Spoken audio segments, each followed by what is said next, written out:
4 сынып бойынша әдебиеттік оқу пәнінен сабағымды бастаймын. Сабақтың тақырыбы ғарышайлақ. Мақсаты түрлі дереккөздерден қажетті ақпаратты табу, өңдеу және тұжырым жасау. Себеп-салдарлық байланысын сызба түрінде көрсету. Шығарманың тақырыбын және негізгі ойды анықтау. Автордың ойын мәтін деректерінен келтіре отырып дәлелдеу. Шығармадан әдеби көркемдегіш құралдарды теңеу, эпитет табу және оларды қолдану. Енді сабағымызды бастамас бұрын, ең алдымен миға шабуыл жасап алайық. Ол үшін төменде берілген сөздерді пайдаланып, Байқоңыр сөзін сипаттап әңгімелейік. Қазақстан, адамзат, ғарышайлақ, жер және алғашқы деген сөздерді қолданамыз.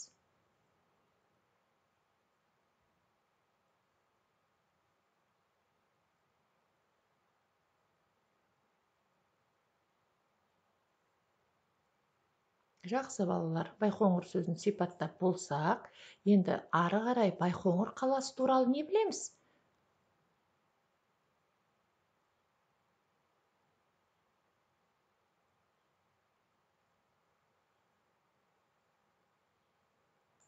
Жақсы балалар, Байқоңыр қаласы Қызылорда облысында орналасқан екен.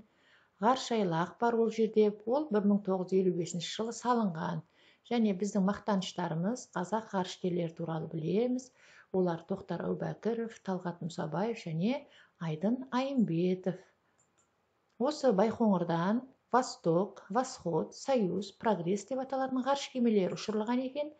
Және ең алғашқы зымыран 1957 жылы осы Байқоңырдан ұшырылған екен. Енді осы Байқоңыр туралы білімімізді әрі қарай жалғастыру үшін сіздерден OPEC-KZ сайтынан келесі тапсырманы тыңдауларыңызды сұраймын.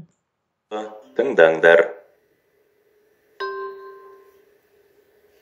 Ғарыш алаңын салу үшін Байқоңырды таңдап алу кезінде бұл жердің елді мекендерден қашықтығы, зымыран ұшырудың қауіпсіздігі, қайтып оралатын ғарыштық нысандар үшін қолайлы қону аймағының болуы сияқты жағдайы ескерілді.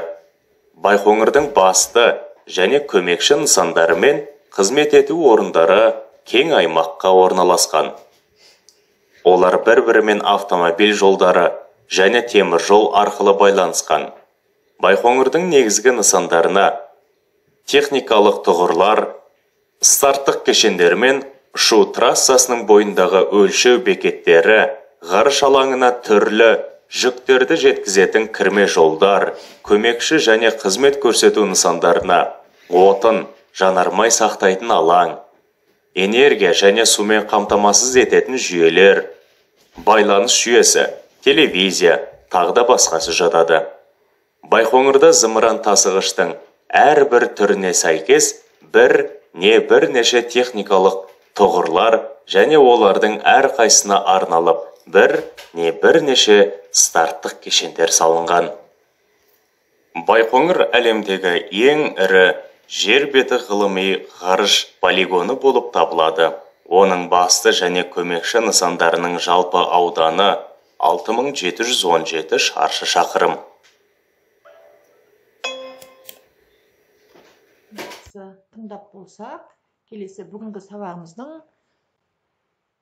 авторы Сырбай Мәуленов туралы мәліметпен танысайық.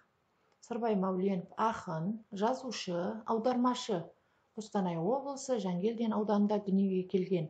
Жазушының балаларға арнап жазылған Барлаушы бала, Құлыншақ, Бала жолбарыс, Қорқақ торпақ деген өлеңдері және әңгімелері бар екен. Енді осы өлеңді танысып, ішімізден түсініп оқуға тырысайық.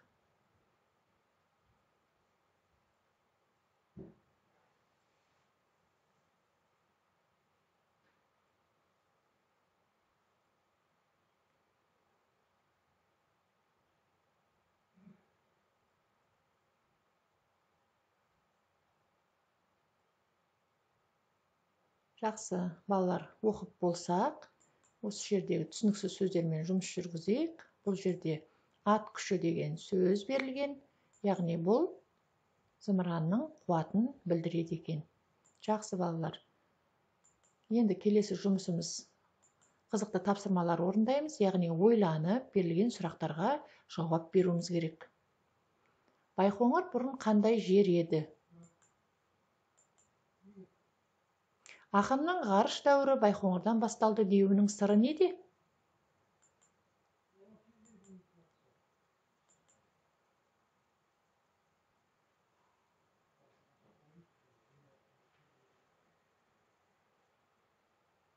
Жақсы балалар, осы сұрақтарға жауап беріп болсақ, келесі тапсырмамызды жалғастырайық. Ол ізден, сұра, зертте деп аталады. Яғни оқулықта берілген өлеңнің ішінен теңеу және эпитет сөздерді табуымыз керек. Қане балалар, ойланып көрейікші.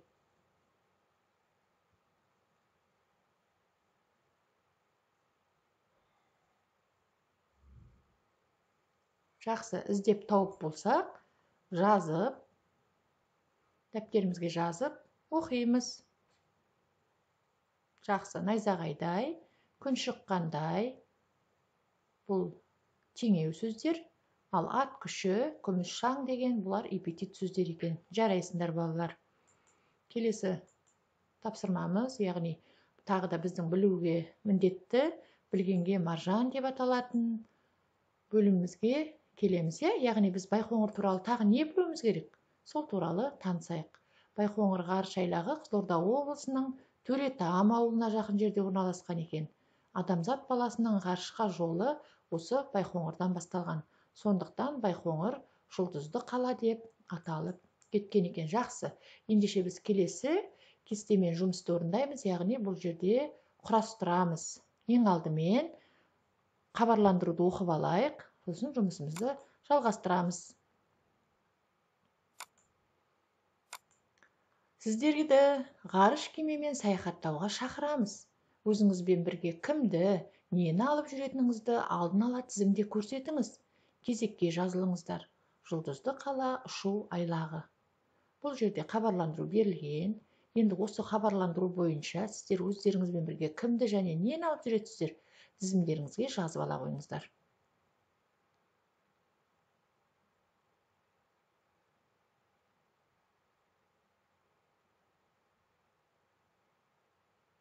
Жақсы балалар, ендеше екінші тапсырмамызға қайта оралайық. Яғни бұл жерде екінші жұлдызды қаладағы тосын жаңалық атты тақырыпта қиял ғажайып әңгімеге жоспар құрыңдар. Келесі тапсырмамыз мұғалімнің көмегімен жоспар бөліктеріндегі әңгіменің басталуын, дамуын, шиеленісін, шарықтау шегін, аяқталуын сипаттаңдар. Ең алдымен әңгімемізді құрастырып, жоспар жазып аламыз әңгімемізге. Сол бойынша әңгіме жазып және оның бөліктерін анықтайды екенбіз.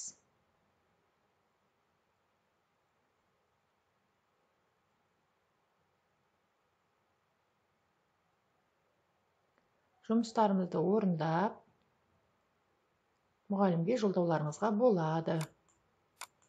Енді келесі сабағымызды қорытындылау мақсатында дұрыс-бұрыс әдісін пайдаланып, жұмысымызды жалғастырайық. Ол үшін алдарыңызда берілген кесте бойынша сұрақтарға жауап жазасыздар.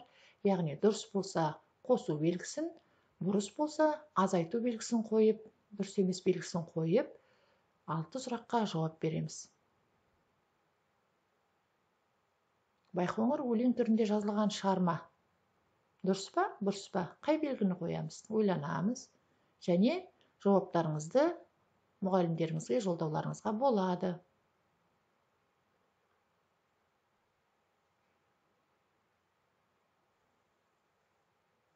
Жақсы балалар, сонымен бүгінгі біздің сабағымыз аяқталды. Үй тапсырмасын алып, белгілеп алыңыздар. Байқоңыр ғарыш айлағы туралы қайдан оқып білуге болады? Ізденіс жұмыстарын жүргізесіздер және осы берілген өлеңнің өздеріңізге ұнаған шумағын жаттап алыңыздар. Осымен сабағымыз аяқталды. Қош сау болыңыздар.